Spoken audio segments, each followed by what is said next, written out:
Hi everybody, have we found the best value rangefinder in golf? Neil, what are you doing? I can see for miles.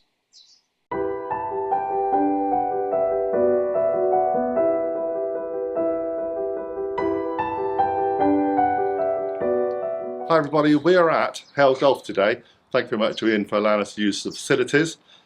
We are here because we are going to try out, test out and review This. Now, first of all, before we start, some people have called this a Mileseey. Mileseey. I think it's called a Mileseey. Because you can See for miles. Okay. And it's not just rangefinders they do other optics as well. Yeah, I've been looking on the website. It's a Chinese company. Yeah. But they do golf, they also do rangefinders for shooting, they also do laser tapes and building work and things. So they're a very good company, very well established. And I will say as a slight disclaimer, we were sent this as a product test. So thank you very much to Mileseey for allowing us to do this. And I'm really sorry to them for their, well, first of all I'd like to apologise and say that we should have done this video a couple of months ago. We should have done. But babies, illness, injuries, COVID, but we're here now. Okay, and we've had a chance to go on the course and use this a couple of times. So I'm going to get Neil to do pretty much most of the review. I'm going to be on camera today because, well, let's be honest, you're a better golfer and you've had knowledge of a rangefinder before. Yeah, I've had to play with them before, so... Okay, so let's crack on. Yeah. So the model we're going to be looking at today is the Pf260. Before we get into the details too much, let's go to the coffee table and we'll do an unboxing. So in the box of the Pf260 we have two rechargeable batteries, one case, one USB cable, one instructional manual, one cleaning cloth, and an inspection pass. So it comes with two CR2 3-volt 250 milliamp rechargeable batteries, one USB cable to charge that up, full in detail instruction manual going through different modes, different languages. You have standard rangefinder case with a little, you know, have it zipped or use the elastic stay, and in here we have the rangefinder. We have slope mode, you can turn on and off. This side, your battery compartment. So yeah, good size, good weight. Should we get it on the course? Let's see how this thing works.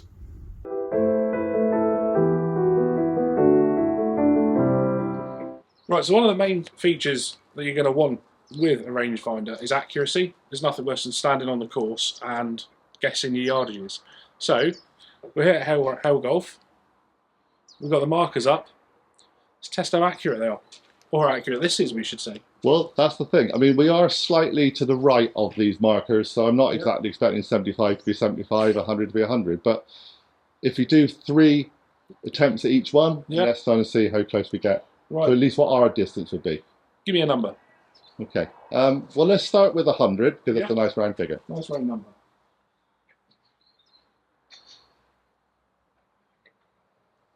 $99.6. Pretty good. 99.7.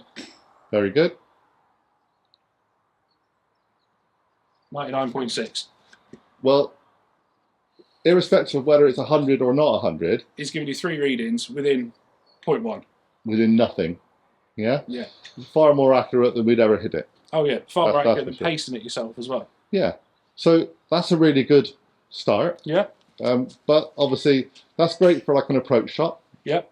Let's go a bit further out. Right, we're on a par 5, 175 to the green, yeah? Okay, 175 yards, yeah? Yeah.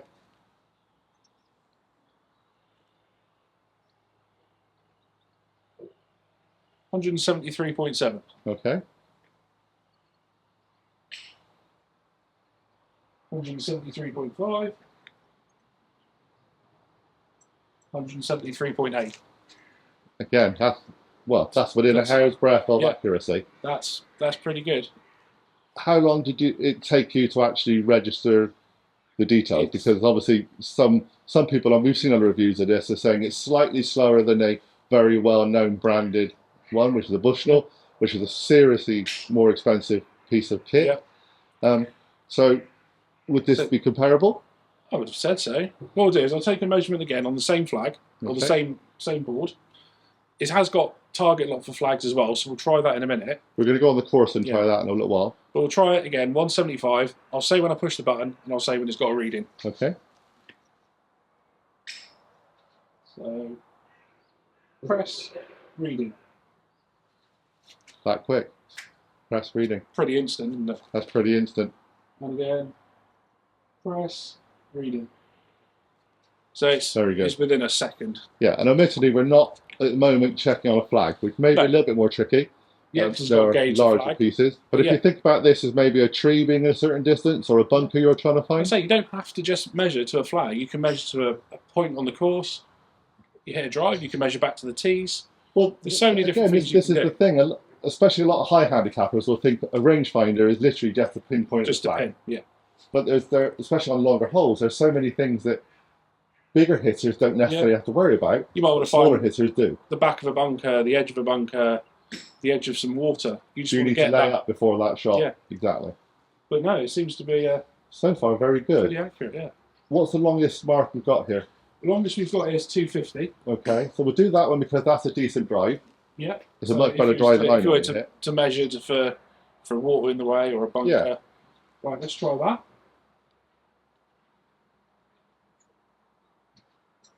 .247 on the nose. So I'll do two more readings. 248. 247.4. Again, within a yard. It's within a yard. And that's just so accurate. And that's going out on a further distance as well. Yeah. You've got air, atmosphere, everything like that in the way that could affect it. But that's even with some of the bigger, more expensive brands as well. Well, I will say, I don't know if you've got the footage now, because we did attempt to use this a few weeks ago. Yeah. We were playing at Merlin, my local course, but the weather was biblical. There's me saying I definitely got water somewhere. I got water everywhere. It was misting. It was misting. It was fogging, and it did struggle. It did struggle, but you're trying to so did the other one we had. Yeah, we had two with us, and it's trying to fire through that mist. Yeah. So that was an unfair review attempt, really. And today is not a bright sunny day. No. It is normal overcast autumn day. Yep. And it's still working remarkably well. Right, so the main features of this rangefinder, and one of, I think, probably the better ones, if I can remember, you've got rechargeable batteries with it. Now, some rangefinders, they just come with a single battery and you've got to rely on that throughout the round. This one, it comes with two rechargeable batteries, USB cable connecting at the back, so you can have a spare one with you on the course.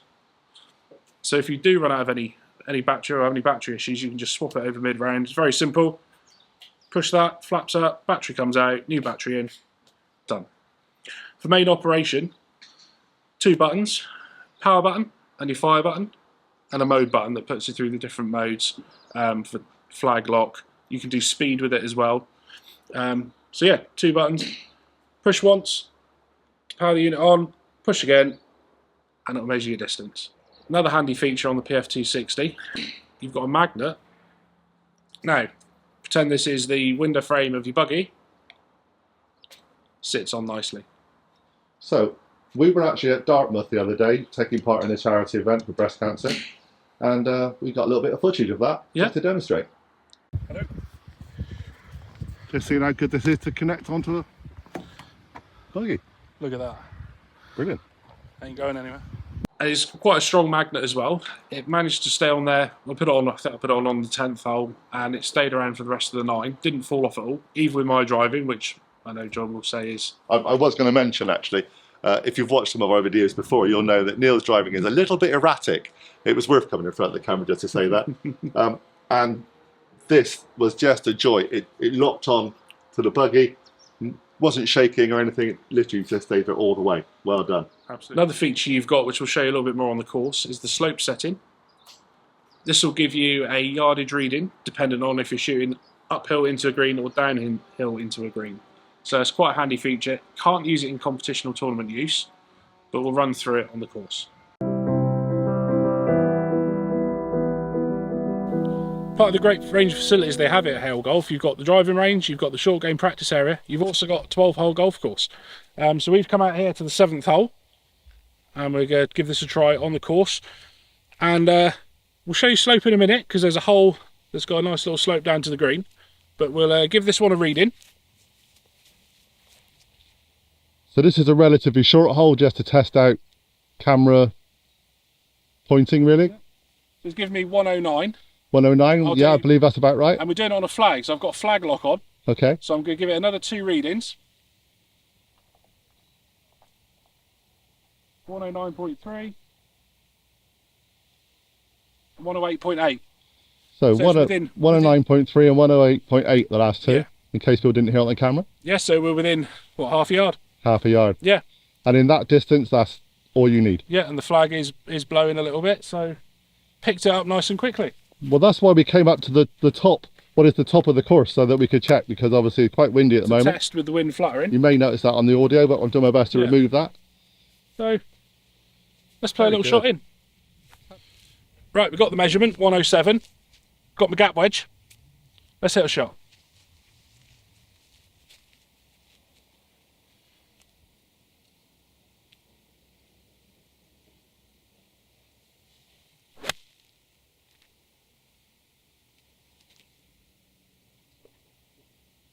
A little bit left-hand side of the green. I'll take that. Absolutely. Right, shall we move on to the longer hole just to show a bit of slope? Let's show some slope. Okay.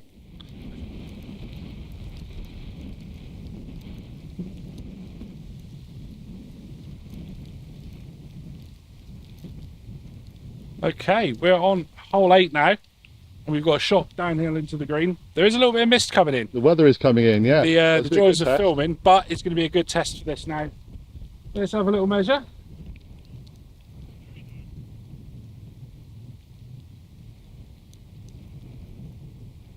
So it's going to be 235. Okay. But what I'm going to do now, turn the slope on. That will give us a reading depending on the pitch that I'm holding the rangefinder at. So that's now giving me a reading of 223. Okay. So 10 yards of descent. Really, then, effectively. So 223 as opposed to the 230s. Okay, and how quick was that to lock on? That seemed pretty good to me. That was very quick. We'll do it again. So, button. That's me shaking. Button and lock. There we go. So, it's a matter of a second and a half. And most of the shake is the person. It is, yeah. You got the wind and everything like that. And I will say, you won't just see us on the camera right now, but it is actually sweeping across. We've got a little bit of Cornish weather going on right now. Yeah.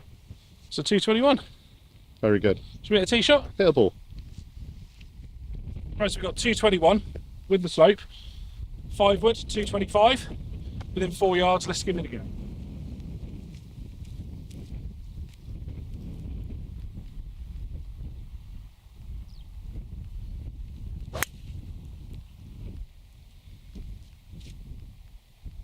Just left hand side of the green. Oh, it's rolled off the back. Well, that's kind of what you expected. Well, yeah. You were 4 yards longer with that club, so longer. Perfect. A little bit of wind off the left. Very good. Let's test it against something not a flag. Yeah, let's go and find a stripy pole. This is the 12th hole here at Hale Golf, and we've got a dogleg fairway. We've got a marker post just up there on top of the hill, so we're using the slope, and we're going to test it against something that isn't a flag. You can see it's quite windy because I'm holding this camera right now. That's giving me 134 uphill, 125 if it was on the flat. So, 135 yards. Let's go with an 8 line. Okay. You're into the wind. I will say, he's doing very well, and I'm very brave to let go of that camera right now. So I'm going back to become a camera tripod. 135 to the post. Try to get it as close as I can. 135 shot in my head.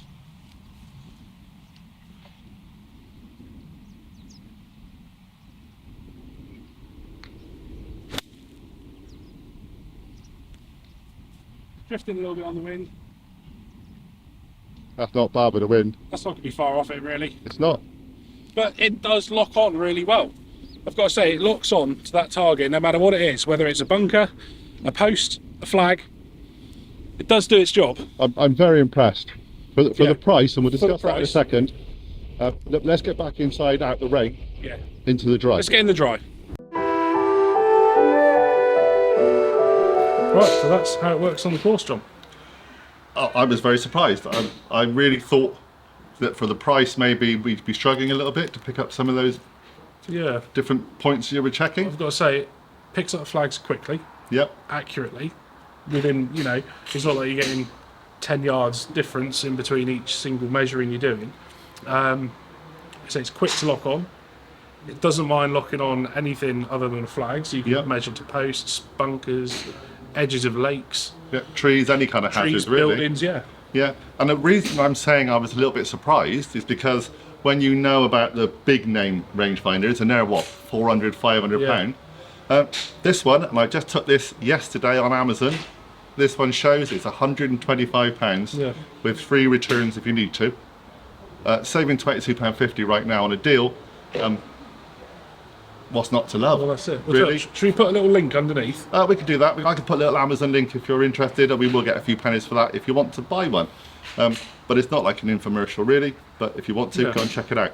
So, my reasons for wanting a rangefinder, for me, certainly when I go playing courses as a high handicapper, so I normally use a watch. Different versions, I've got various versions. I normally use a watch because it's quicker for me to just go like that and then film. However, I am dumbfounded by how fast these things work, and I couldn't have afforded a £500 one. But even that's just brilliantly fast. And I've been to a couple of courses where this doesn't work. Some of the courses aren't mapped. Some courses, certainly around Cornwall, you don't get a GPS signal. No. So there are times when I really need a rangefinder. So I think it's excellent. I really do. I definitely think, for the money, you can't go wrong. Build quality, okay, a little bit plasticky, maybe, but you get what you pay for. You get a nice grip at the bottom, though. The grip, grip's good at the bottom, I will say. Grip's good. Magnet's very strong. Slope's easy to use. Not sure how long the batteries last because we haven't had a chance to really test it a long time, but they're rechargeable. That's it, which is one thing some don't do, or it's a rechargeable battery built in. I've seen one before I've got hold of that just had a battery built into it, and literally once it was gone, you've had it. So again, well done to Mileseey. Anything else you need to say? Any reservations at all? I think one thing for me, there is a vibration alert when you lock on. It does say that on the box. Could maybe be a little bit stronger. Okay. I just thought it was a bit weak, but it might just be my hands or... Yeah, until I kind of said, have you noticed the vibration? You weren't sure if you had. Yeah, and then tried it a couple of times, and it's faint, but maybe stronger. But it depends if you like that or not. It's just a positive. Just a minor thing. And like you said, you could see that it locked on. It told you it locked on. It tells you. So... Yeah, you push it, number disappears, it then comes up. And it's not an important factor. No. So overall, like we said, we can't really fault this particularly. Mileseey, you've done a brilliant job. And I said, great deal right now. But I think it was always a great deal. It was only £150 when it came out. So cheapest ships really, and ideal for any handicap level because you're a 9 now. I'm 24. Both got uses for us. Would you need a more fancy rangefinder at your level? No, I don't think I need anything more that would shoot to a flag to find out where a tree is, how far away it is. No matter what range of handicap you are, I don't think you need anything more than what this does. And I will say, on the last hole, we picked your ball up and it was about 6 feet from the post and actually to the side of the post, so well done. 135. On that wind, very good. So, thanks very much for watching. Thanks very much to Mileseey for allowing us to come and do this. It's just a great piece of kit. Highly recommended on the Big OGGIE Golf channel. Yeah, no, definitely. So, bye everybody. Please subscribe. Please hit the notification bell. Do all those things. Come and join Big OGGIE Golf and myself and my wife on Big OGGIE World. And if you want us to do some more reviews, we're happy to try and find some and give you an average everyday golfer review. That's it. Why not? See you soon, everybody. Cheers now.